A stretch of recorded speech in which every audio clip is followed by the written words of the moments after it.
In the world of Japanese entertainment, few stories have shaped popular culture the way Dragon Ball has.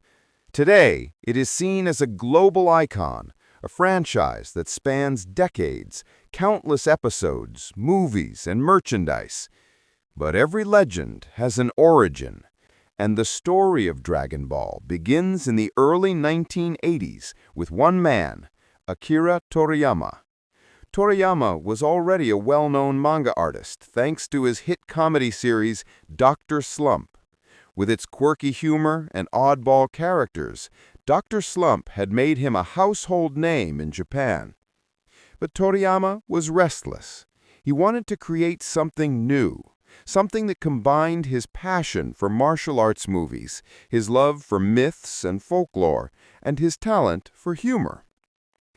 His main inspiration came from one of the most famous works in Asian literature, the 16th-century Chinese novel Journey to the West. The tale follows the adventures of the Monkey King, Sun Wukong, a powerful trickster with supernatural abilities.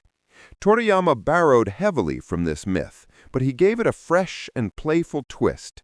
Instead of Sun Wukong, his main character would be a boy with a monkey tail, incredible strength, and a kind but naive personality. That boy was Son Goku.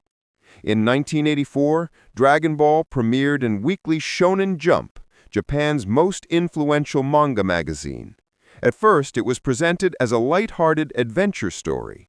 Readers followed young Goku as he met Bulma, a teenage genius searching for the legendary Dragon Balls. Together, they embarked on a journey filled with strange encounters, dangerous enemies, and comical situations. The early chapters were filled with Toriyama's signature humor and imaginative world-building.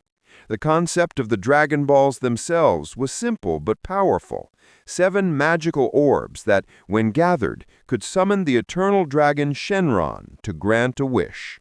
This idea became the backbone of the series, creating a structure that allowed endless adventures and possibilities. As the manga progressed, something changed. Toriyama began to emphasize martial arts, creating the Tenkaichi Budokai, or World Martial Arts Tournament. These tournaments captured the excitement of real combat sports while adding his own flair of fantasy and comedy. It was here that Goku's character began to evolve, from a curious child to a dedicated martial artist with limitless potential. This shift in focus was crucial. The popularity of the action-driven chapters skyrocketed, and Dragon Ball began transforming into the high-energy battle series we know today. Eventually, the manga would expand into Dragon Ball Z, pushing the story beyond Earth and into the stars, introducing alien races, powerful transformations, and cosmic-level threats. But none of that would have been possible without the foundation laid in those early days. Toriyama's ability to merge myth, comedy, martial arts, and science fiction created a unique formula that captivated readers and viewers alike. By the late 1980s, Dragon Ball was no longer just a manga. It had become an anime series, broadcast on Japanese television and soon after exported around the world.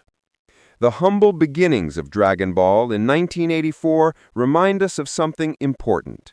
Even the greatest cultural phenomena often start with a simple idea. In this case, a playful reinterpretation of a classic tale turned into a franchise that would inspire millions. From its roots in Journey to the West to its growth into a global empire, Dragon Ball remains a story about adventure, friendship, and the endless pursuit of strength. This is the origin of Dragon Ball, a journey that began with a boy, a tail, and 7 magical orbs, and ended up shaping the future of anime forever.